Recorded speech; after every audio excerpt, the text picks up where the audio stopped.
Hello! So ngayon, may isi-share ako sa inyo. Maganda ito. Kasi nagparito kahapon yung neighbors, yung aking kapitbahay. Yan ha. So, namamasyal siya. Yan. Kasi kaibigan yun ni Danny. Yan ha. So, nagtanong siya sa akin, paano daw niya malalaman kung kailan niya puputulin yung cane, okay, ng dendrobium, especially kung may mga dendrobium kayong alaga. Kailan puputulin yung cane na namulaklak na? Okay, yan. Magandang question yan. So, sinagot ko siya, okay? Naparito mga yan. Kilala ko dito. Tawag nila sa akin Orchids Queen. Yan. So, maganda ha.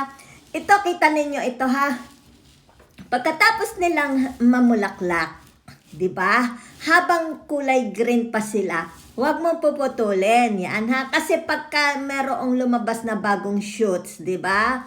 Yung tinatawag na K-kiss, baby pops, 'di ba?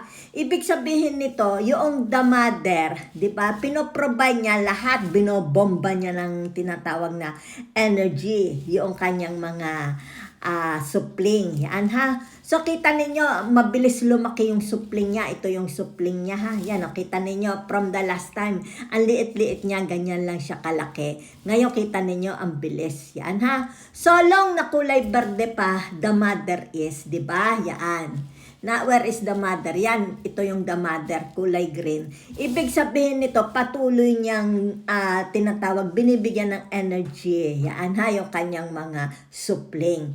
At saka mo lang siya puputulin pag nakita mong nalalagas na yung kanyang mga dahon, di ba? Tapos para bagang natutuyot na siya, parang kulay dilaw, yan, nalabnaw na. Ibig sabihin, aging period, nasa aging period, kailangan putulin. Yan ha. So ngayon, wag nyo munang puputulin kasi kailangan niya ng kanilang mga supling. Okay? Yung tinatawag parang pinakagatas, di ba? Yung mga babies pagkalabas sa nanay, di ba? Sila is tinatawag na sa nanay nila sila nainom ng gatas. Yan. So, the same din with the dendrobium, di ba? So, pagka sila'y malaki na, kagaya nito, di ba? Ready to flower na. Yan.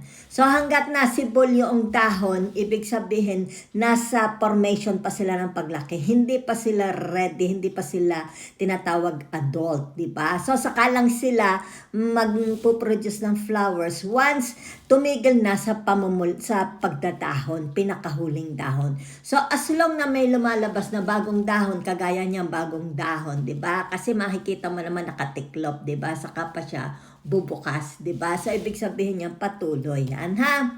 So, sa susunod turo ko naman sa inyo, okay? Paano yung tinatawag propagation? Yan, nakapag-propagate na ako ng dendrobiums, di ba? Yan, ngayon, tuwi ako magpa-propagate pagka may mga naparito. Yan, kuminsan, binibigay ko sa kanila ng libre, 'di ba? Unfortunately, nababalitaan ko lang na mamatay. Hindi sila successful, okay?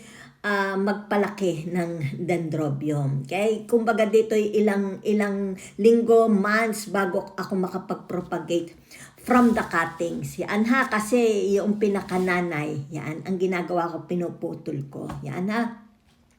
Pagkatapos, doon ako, yung tinatawag, kailangan, doon kita mo yung mga nodes, di ba? Kailangan yung mga nodes nila is active, very, very green, yan. Para makapag-produce ng bagong cakes. So, next time, ituturo ko sa inyo, ha? So, maganda lang idea kasi nagparito kahapon. Yan, namasyal, ay nakipag-istoryahan. So, tinanong lang niya ako, di ba? Kasi may mga orchids sila, pero hindi kasing dami ng orchids ko. Kasi meron ako between 40-45 na orchids dito sa bahay. Yan, sinishare ko sa aking isang YouTube kay channel. Yan ha.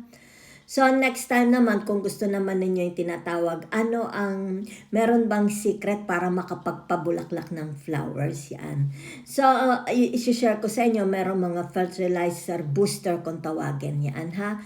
Kung paano, kailan, ibibigay yung fertilizer na yun para mamulaklak ang inyong orchids all throughout the years. Ibig sabihin nito yung tinatawag, hindi patuloy ang kanilang pamamulaklak sa buong taon, di ba? Spring, summer, autumn and winter, meron kang orchids sa loob ng bahay. Yan ha. So, huwag kalilimutan ha. So, lang hindi napatak yung mga dahon, huwag niyong puputulin. Okay? Saka lang niyo puputulin pagkatuyot na. It's like para bagang naninipis na siya, parang papel. Yan, kukulubot na, di ba? Para si Lola Baby, nakukulubot na. Yan. Tapos parang yellow, nagyayelo na siya. Yan ha. Ibig sabihin, di saka mo siya puputulin doon sa pinaka-base. Yan ha. Okay. So, wag naman yung sagad na sagad kasi kahit papaano doon sa base, okay, nakakapag-produce pa rin, nagbobomba pa rin sila ng tinatawag energy para sa kanilang tinatawag na mga baby shoots. Yan ha. So, thank you very much.